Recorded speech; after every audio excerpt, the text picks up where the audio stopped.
They looked at me like I was nothing.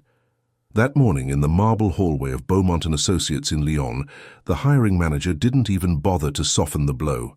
He just said it, plain and direct, with the kind of cold efficiency you'd use to discard yesterday's newspaper. I didn't get the position, and then, as I stood there trying to process the rejection, he added something that would change everything. He said I was useless. That word hung in the air between us, sharp and cruel, and I felt something inside me crack open, not with sadness, but with a kind of clarity I'd never experienced before. I walked out of that building into the grey October drizzle, and instead of going home to nurse my wounds, I made a decision that would turn my entire existence upside down. My name is Claire Dupont, and until that moment, I had spent 28 years of my life trying to fit into boxes other people had built for me. I grew up in a small apartment in Marseille with my mother, who worked 3 jobs just to keep us afloat after my father left when I was 7. She always told me that education was the ladder out of poverty, that if I worked hard enough and followed the rules, success would eventually find me. So I did everything right. I studied until my eyes burned, graduated with honors from the Université de Provence, moved to Lyon with nothing but a suitcase and a dream, and spent 2 years sending out applications to every respectable firm in the city. Beaumont and Associates was supposed to be my breakthrough, the moment when all that sacrifice finally paid off. Instead, it became the catalyst for something I never saw coming. The rain soaked through my jacket as I walked aimlessly through the streets of Vieux-Lyon, past the Renaissance buildings and the tourists with their cameras, past the smell of fresh bread from the boulangeries and the sound of laughter from the café terraces. Everything felt distant, like I was watching my own life through a foggy window. I kept replaying the manager's words in my head, that single devastating adjective that had somehow managed to summarize my entire worth in 6 letters. Useless. I thought about calling my mother, but I knew she would just tell me to dust myself off and try again, to be grateful for the opportunity to have even gotten an interview. I thought about going back to my tiny studio apartment and hiding under the covers until the shame passed, but instead I found myself standing in front of a building I'd walked past 100 times, but never really noticed before. It was an old community center on Rue Saint-Jean, the kind of place that looks like it's been forgotten by time, with peeling paint and a handwritten sign in the window that said they offered free courses in everything from pottery to computers. Through the glass I could see a group of elderly people sitting in a circle, laughing at something one of them had said. There was a woman teaching what looked like a painting class to a handful of teenagers, who seemed more interested in their phones than the canvases in front of them. And in the corner, almost hidden from view, there was a small desk where a man with silver hair and kind eyes was sorting through papers. I don't know what made me push open that door. Maybe it was desperation, or maybe it was the universe giving me a not-so-subtle hint that I'd been looking for validation in all the wrong places. But the moment I stepped inside, something shifted. The man at the desk looked up when I entered, and his face broke into a warm smile that reached all the way to his eyes. He introduced himself as Philippe Moreau, the director of the center, and before I could even explain why I was there, he was pulling out a chair and offering me a cup of coffee that tasted like it had been sitting on the burner for hours. I told him everything. About the interview, about the rejection, about that word that had hollowed me out from the inside. And he listened, really listened, in a way that nobody had in longer than I could remember. When I finally stopped talking, he leaned back in his chair and said something that sounded so simple at the time, but would become the foundation for everything that came next. He said that maybe I'd been measuring my worth with the wrong ruler, and that the skills and passion I'd been trying to sell to corporations might actually be exactly what the forgotten people in our community desperately needed. Philippe explained that the center had been struggling for years, surviving on minimal funding and the goodwill of a few dedicated volunteers who were spread too thin to make a real impact. They offered programs for children whose parents couldn't afford private tutoring, for immigrants trying to learn French and navigate the complexities of building a new life in a foreign country, for elderly residents who had been left behind by the digital age and felt increasingly isolated from a world that was moving too fast for them to keep up. What they didn't have was someone with organizational skills, someone who understood systems and efficiency, someone who could help them reach the people who needed them most. He looked at me with an intensity that made me uncomfortable and asked if I would consider volunteering just for a week, to see if I could help them restructure their programs and maybe create some kind of coherent schedule that would maximize their limited resources. I should have said no. I should have told him that I needed to focus on my job search, that I couldn't afford to waste time on something that wouldn't lead to a paycheck. But instead, I heard myself saying yes.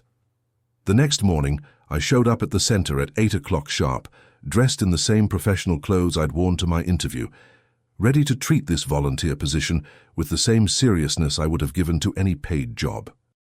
Philippe introduced me to the other volunteers, a motley collection of retired teachers, university students doing community service hours, and a woman named Isabel, who had been coming to the center for 3 years after her husband passed away, and she found herself drowning in loneliness. They were warm and welcoming, but I could see the exhaustion in their faces, the weight of trying to do too much with too little. I spent that first day just observing, taking notes on my laptop about the flow of people through the building, the gaps in their programming, the resources that were being underutilized.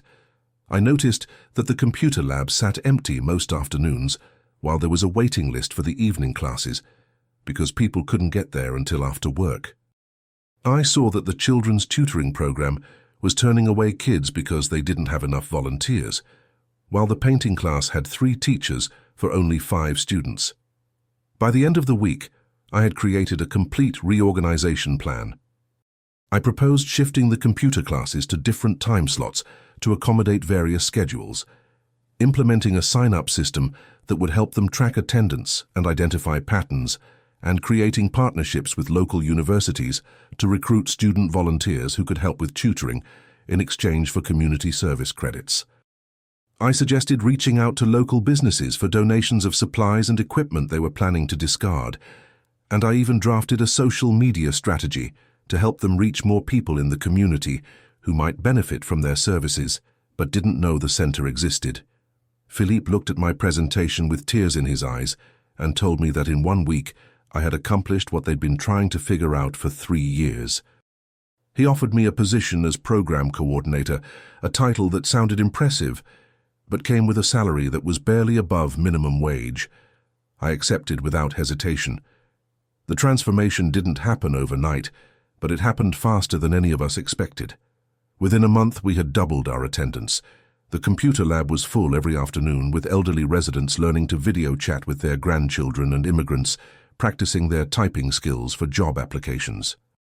The tutoring program expanded to serve 30 children, with university students showing up in waves to help with homework and reading practice.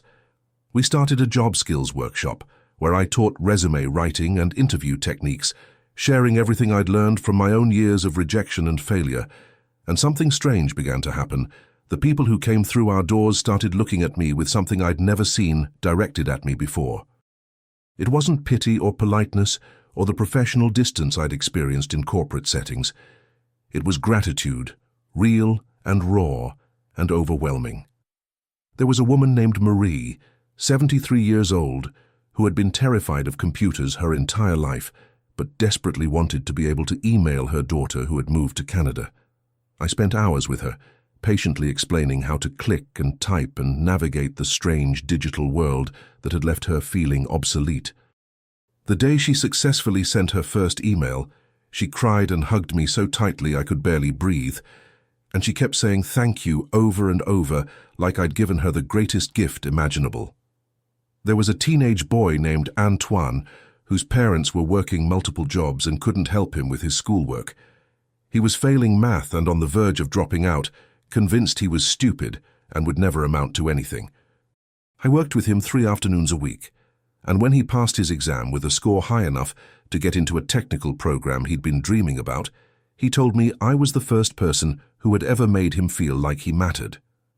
If you've ever felt like you weren't enough, like the world kept telling you that your efforts didn't measure up, I want you to know something important. Your worth isn't determined by the people who rejected you or the opportunities that passed you by. Sometimes the universe closes a door not because you're lacking, but because you're meant for something bigger than you can see from where you're standing. And if you're watching this right now and feeling lost or discouraged, I hope you'll take a moment to leave a comment below and let me know what brought you here today.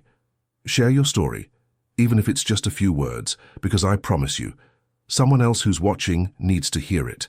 Let's build something real together in this space. 3 months into my work at the center, something happened that would test everything I thought I understood about success and validation. I received an email from Beaumont and Associates, the same company that had rejected me so brutally. Apparently, someone had seen the social media campaign I'd created for the community center, which had started gaining attention not just locally, but across the region. News outlets had picked up stories about the transformation happening in this forgotten corner of Lyon, about how one small organization was making a tangible difference in people's lives. The email was from a different manager, someone higher up in the company, and it was an apology of sorts.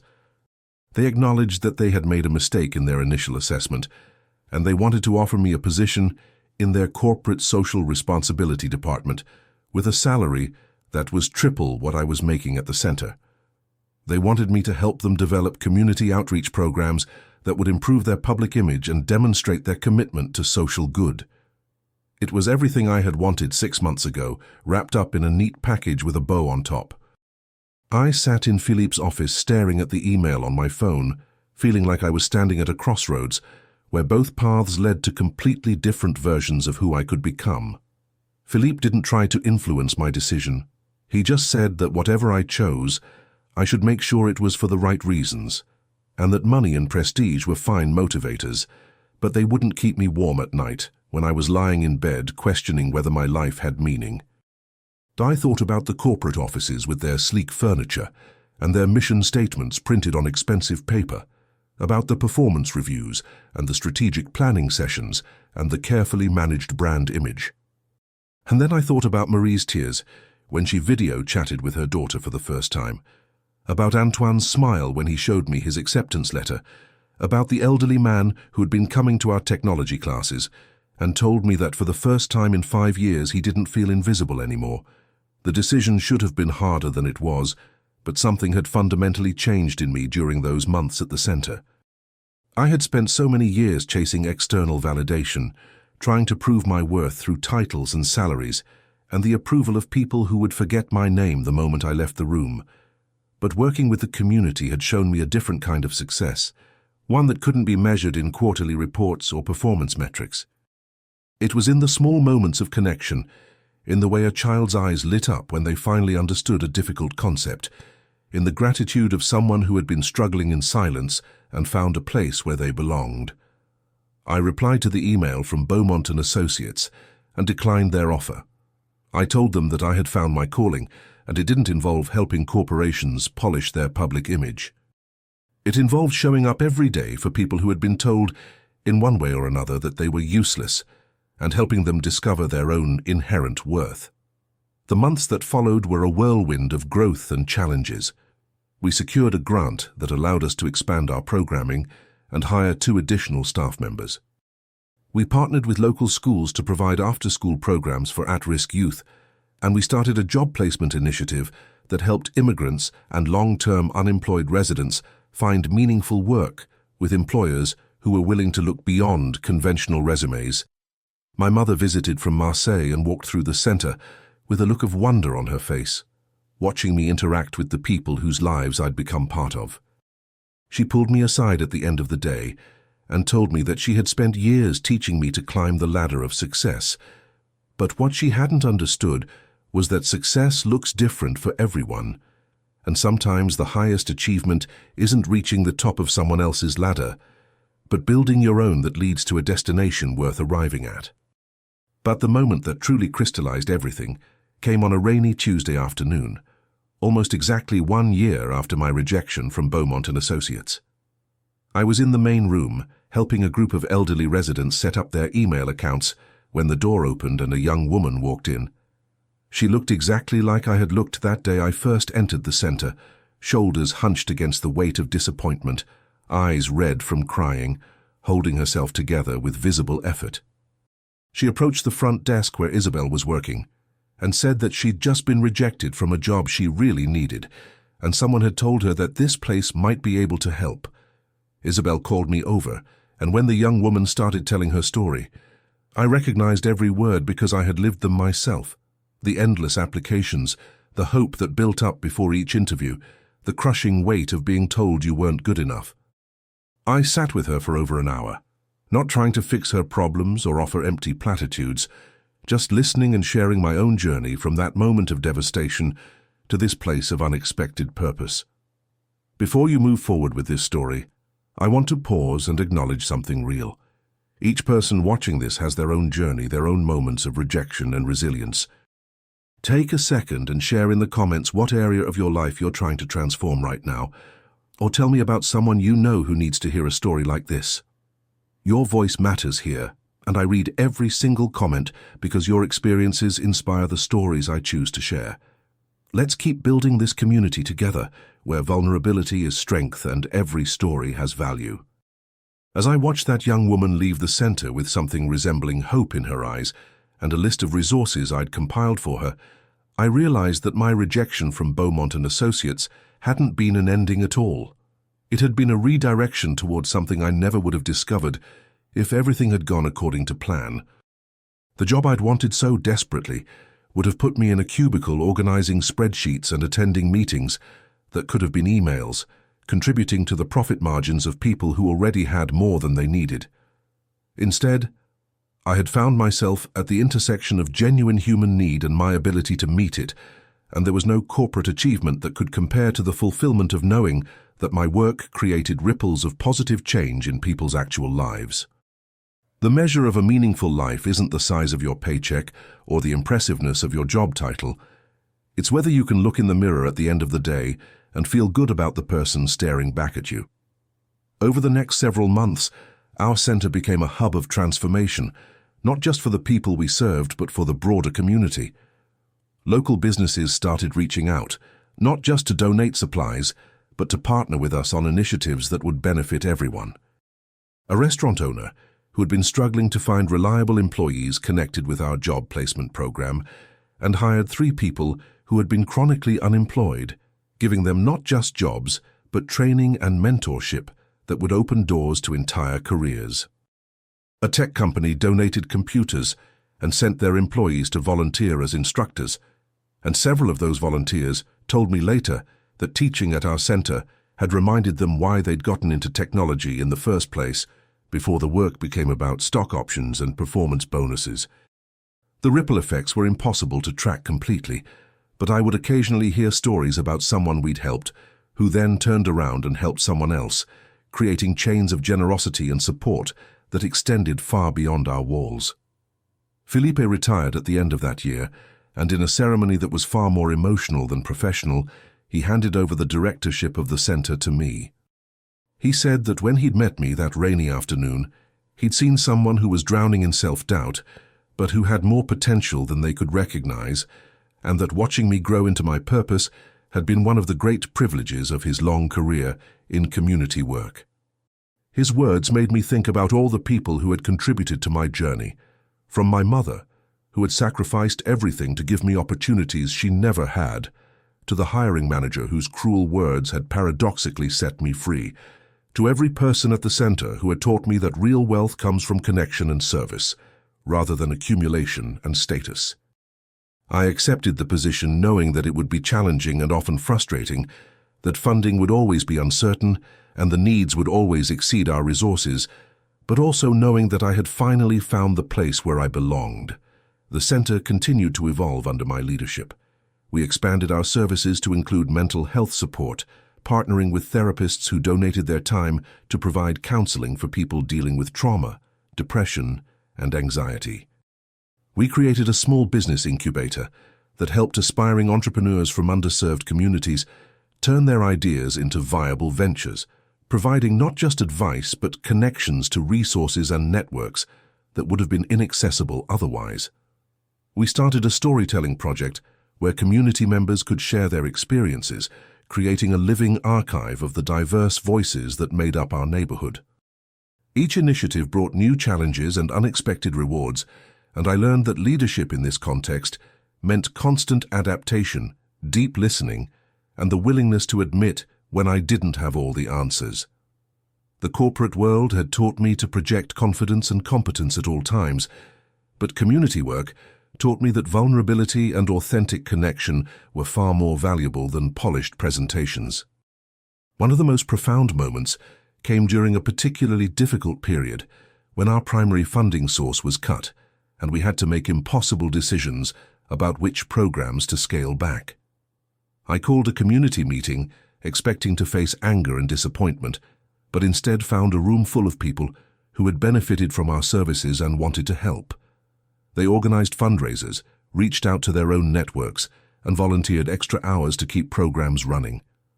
Marie, the elderly woman I'd helped with email, organized a bake sale that raised enough money to keep the technology lab open for 3 additional months. Antoine, the teenager who had struggled with math, recruited his entire school to participate in a community service day at the center. The hiring manager from Beaumont and Associates, the one who had rejected me so coldly, even showed up with a personal donation and an apology that sounded genuine, saying he had followed the center's work in the news and realized his initial assessment of my value had been profoundly wrong. I accepted his apology gracefully, but inside I knew that his opinion no longer mattered because I had long since stopped seeking validation from people who measured worth in such narrow terms. Looking back now, from this vantage point several years into a career that continues to challenge and fulfill me in equal measure, I understand that the worst moment of my life was actually the catalyst for the best thing that ever happened to me. That hiring manager who called me useless did me the greatest favor anyone could have done, though he certainly didn't intend it that way. He shattered the illusion that my worth could be determined by gatekeepers in expensive suits sitting behind imposing desks, judging my value based on criteria that had nothing to do with who I actually was or what I could contribute to the world. His cruelty freed me from the exhausting pursuit of external validation and forced me to look inward, to examine what truly mattered to me beyond the conventional markers of success. And in that space of painful clarity, I discovered a version of myself I never would have met if everything had gone according to my original plan. The community center is thriving now, serving hundreds of people every week and creating the kind of tangible impact that makes all the struggles worthwhile.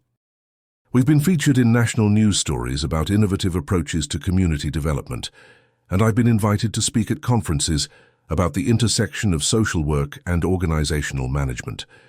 But the moments I treasure most aren't the public recognition or the professional accolades.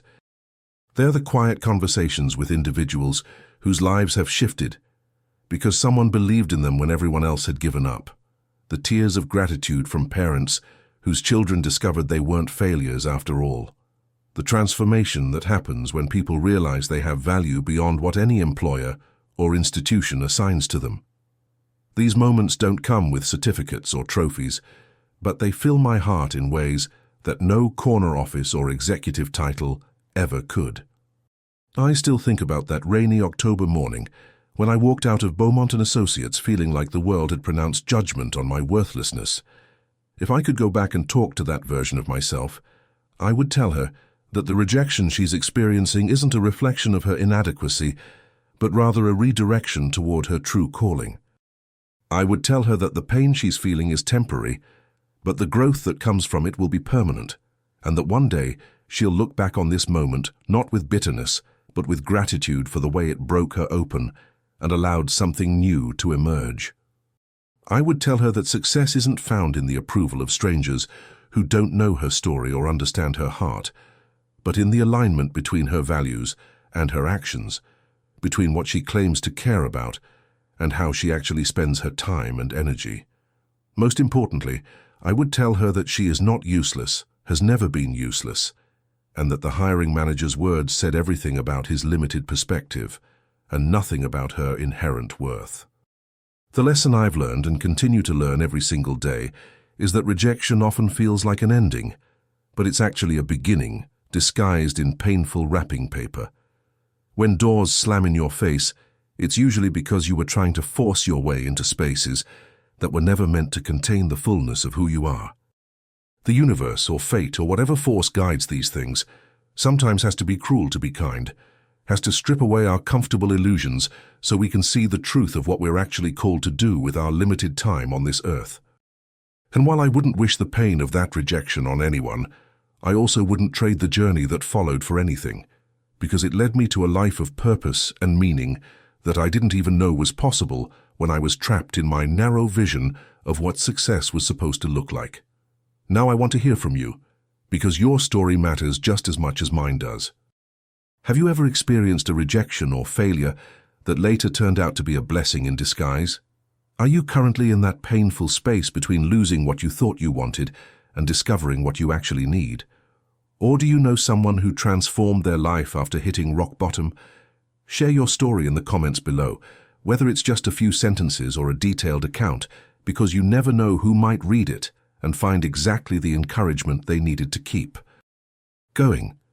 And if you have ideas for stories you'd like me to explore on this channel, stories about resilience and transformation and the unexpected ways life works out, tell me about them. Let's keep building this community where vulnerability is welcomed, where struggles are acknowledged, and where every person's journey toward their authentic self is honored and celebrated.